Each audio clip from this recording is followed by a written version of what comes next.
बिस्मिल्लाहिर्रहमानिर्रहीम। पंजाब यूनिवर्सिटी लाहौर ने अपने अंडर ग्रेजुएट एडमिशन्स के लिए सेकेंड एंट्री टेस्ट का ऐलान कर दिया है।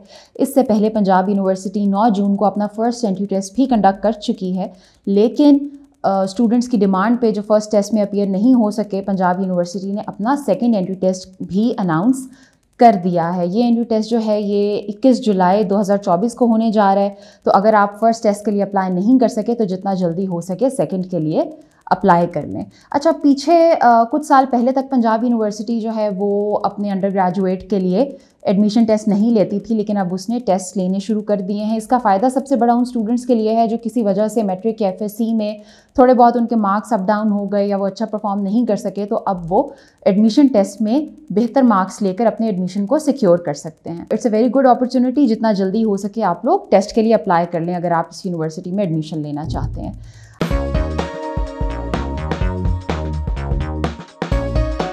अच्छा, अब अप्लाई कौन कर सकता है टेस्ट के लिए? वो तमाम स्टूडेंट्स जिन्होंने अपना एफए, एफएससी या डीएई कंप्लीट कर लिया है वो टेस्ट के लिए अप्लाई कर सकते हैं। इसके अलावा वो स्टूडेंट्स जिन्होंने अपने एग्ज़ाम तो दे दिए सेकेंड ईयर के, लेकिन अभी उनका रिज़ल्ट नहीं आया, वो भी टेस्ट के लिए अप्लाई कर सकते हैं। बाकी जब आपका कंप्लीट रिजल्ट आएगा तो तब आप यूनिवर्सिटी को रिजल्ट सबमिट करवा देंगे। टेस्ट जो है इसकी वेटेज आपके टोटल मेरिट कैलकुलेशन में 25% होगी। बाकी 75% वेटेज जो है वो मैट्रिक और एफएससी के मार्क्स की होगी। अच्छा, अब टेस्ट जो है उसके पैटर्न की तरफ आते हैं, थोड़ी सी उसके बारे में बात कर लेते हैं। टेस्ट बेसिकली एमसीक्यूज़ पर बेस करता है और टोटल 100 एमसीक्यूज़ आपके होंगे जो आपने 2 घंटे के टाइम में अटेम्प्ट करने हैं। अच्छा, टेस्ट में कोई नेगेटिव मार्किंग नहीं है। इसका मतलब ये है कि अगर आपको किसी क्वेश्चन का आंसर फॉर एग्जांपल नहीं भी आता तो आप गेस की बेस पे भी उसका आंसर कर सकते हैं। तो अगर आपका आंसर गलत भी हो जाता है तो आपके कोई मार्क्स डिडक्ट नहीं होंगे। तो बेहतर यही है कि आप बजाय ये कि आप कोई क्वेश्चंस छोड़ें, आप अंदाजे के मुताबिक भी उसको अटेम्प्ट कर सकते हैं। अच्छा, टेस्ट जो है ये सारा पेपर बेस्ड है और आपको बबल शीट दी जाएगी जिसमें आपने अपना जो सही आंसर है ये फिल करना होगा। मैट्रिक एफएससी करने वाले स्टूडेंट्स को इसका बहुत अच्छे से अंदाज़ा है। वो आप लोग अपने ऑब्जेक्टिव पेपर जो आपके बोर्ड एग्जाम में होता है उसमें भी आप बबल शीट को फिल करते हैं, बिल्कुल उसी पैटर्न पे आपने करनी है। टोटल जैसे मैंने आपको बताया 100 एमसीक्यूज़ हैं, तो ये 100 एमसीक्यूज़ 5 कैटेगरीज में डिवाइडेड होंगे और हर कैटेगरी में आपके पास 20 क्वेश्चंस होंगे।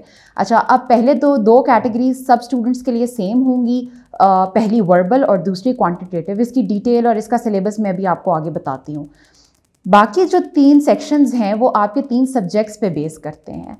अब ये सब्जेक्ट्स आपके एफएससी या एफए वाले जो सब्जेक्ट्स हैं उसके मुताबिक हैं। अच्छा, पंजाब यूनिवर्सिटी ने अपने टेस्ट के लिए 7 कैटेगरीज डिफ़ाइन की हैं और ये 7 कैटेगरीज आपके एफएससी के ग्रुप पे बेस करती हैं। अच्छा, ये आपको स्क्रीन पर नज़र भी आ रही हैं, आप देख सकते हैं। जैसे पहली कैटेगरी प्री इंजीनियरिंग की, उन स्टूडेंट्स के लिए जिन्होंने एफएससी प्री इंजीनियरिंग की है। दूसरी कैटेगरी प्री मेडिकल की। तीसरी कैटेगरी आपके पास जो आर्ट्स वाले या सोशल साइंसेज के बच्चे होते हैं उनकी कैटेगरी बनती है। चौथी और 5वीं कैटेगरी आईसीएस के स्टूडेंट्स के लिए है, फिजिक्स के लिए अलग और स्टैट्स के लिए अलग। छठी कैटेगरी जनरल साइंस और 7वीं जो है वो आईकॉम या कॉमर्स वाले स्टूडेंट्स के लिए। अच्छा, इसका फ़ायदा सबसे बड़ा आपको ये होगा कि आपने अपने ग्रुप के मुताबिक ही सब्जेक्ट्स अटैम्प्ट करने हैं। आपको कोई एक्स्ट्रा प्रिपरेशन करने की ज़रूरत नहीं है। आपने जो सब्जेक्ट्स अपने पढ़े हैं आप उसी के मुताबिक टेस्ट दे देंगे। अब इन्हीं ग्रुप्स के मुताबिक जो मैंने 3 सब्जेक्ट्स आपको बताए थे वो आपका टेस्ट में जो है वो इंक्लूडेड होंगे। फॉर एग्जांपल प्री इंजीनियरिंग जिन बच्चों ने किया है वो पहला उनका वर्बल और क्वांटिटेटिव का सेक्शन होगा और उसके बाद फिजिक्स, केमिस्ट्री और मैथ का सेक्शन होगा। बाकी तमाम ग्रुप्स के लिए भी सब्जेक्ट्स आपकी स्क्रीन पे आ रहे हैं, आप यहाँ से आराम से अपने ग्रुप के मुताबिक अपने सब्जेक्ट्स देख सकते हैं। अब आपने टेस्ट की तैयारी कैसे करनी है? सबसे पहला सेक्शन होता है आपके पास वर्बल रीजनिंग का। वर्बल रीजनिंग आपका सिंपल इंग्लिश का टेस्ट होता है और ये आपके एफएससी लेवल की इंग्लिश इसमें आपसे टेस्ट की जाती है। इसके अलावा भी जितने भी एंट्री टेस्ट होते हैं, एनटीएस हो गया या कोई और भी, उसमें भी जिस लेवल की इंग्लिश है ये उससे बिल्कुल मुश्किल नहीं होती, उसी लेवल की चीज़ें होती हैं। इसमें सबसे पहले आपने अपनी वोकैबुलरी पे बहुत ज़्यादा ध्यान देना है। आपसे सिनोनिम, एंटोनिम पूछे जा सकते हैं, एनालॉजीज़ पूछी जा सकती हैं। फिर इसके अलावा आपको सेंटेंस कंप्लीशन के क्वेश्चंस दिए जा सकते हैं। अब ये सेंटेंस कंप्लीशन में क्या होता है, ये आपका ग्रामर का टेस्ट होता है। यानी आपको सेंटेंस दे दिया जाएगा और आपने उसमें कोई ना कोई ब्लैंक होगी जिसको आपने फिल करना होगा। इसके लिए आपको जितनी बेसिक टेंसेज हैं, present, perfect, continuous, past tense, ये सारी आपको इसके बारे में पता होना चाहिए।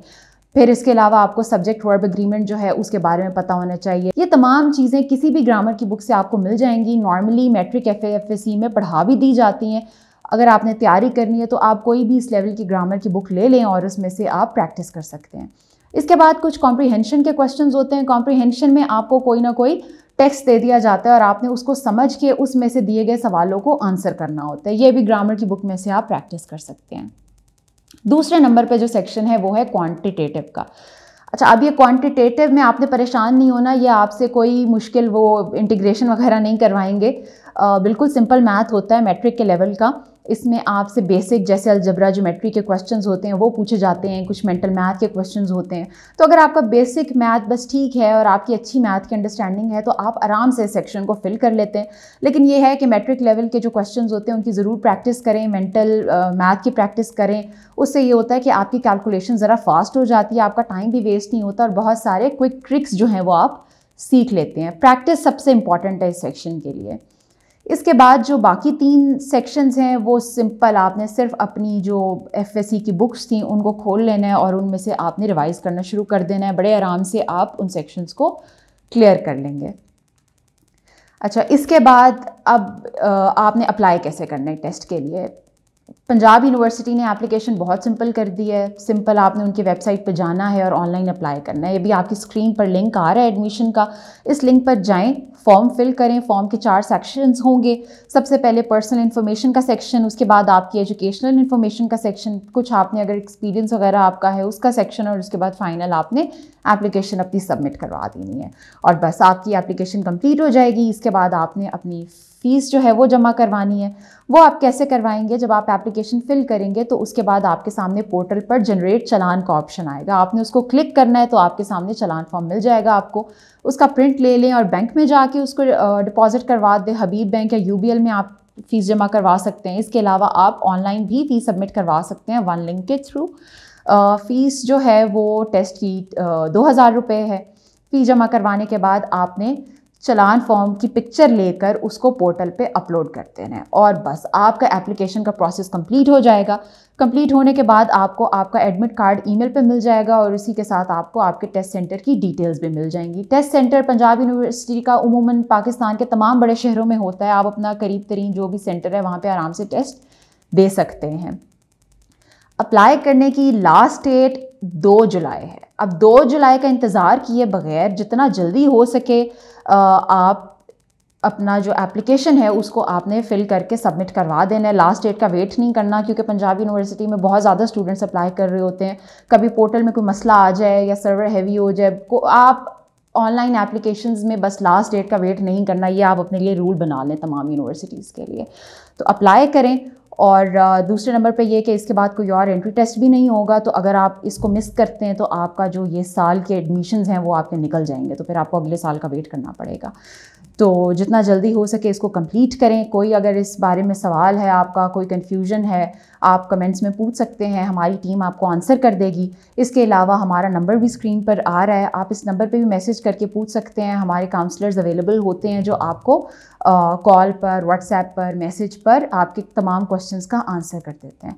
बाकी इसके अलावा अगर आपको प्रोग्राम की सिलेक्शन में कोई कन्फ्यूजन है कि आपने कौन सा प्रोग्राम लेना है, कौन सा करियर सेलेक्ट करना है, तब भी आप हमारे दिए गए नंबर्स पर रब्ता कर सकते हैं। काउंसलिंग सेशन ले सकते हैं अपने लिए और सोच समझकर अपना डिसीजन कर सकते हैं, क्योंकि याद रखें कि इस टाइम पे जो भी आप फैसला करेंगे वो आपकी पूरी ज़िंदगी को इफ़ेक्ट करेगा। तो इसलिए सोच समझ के फ़ैसला करें।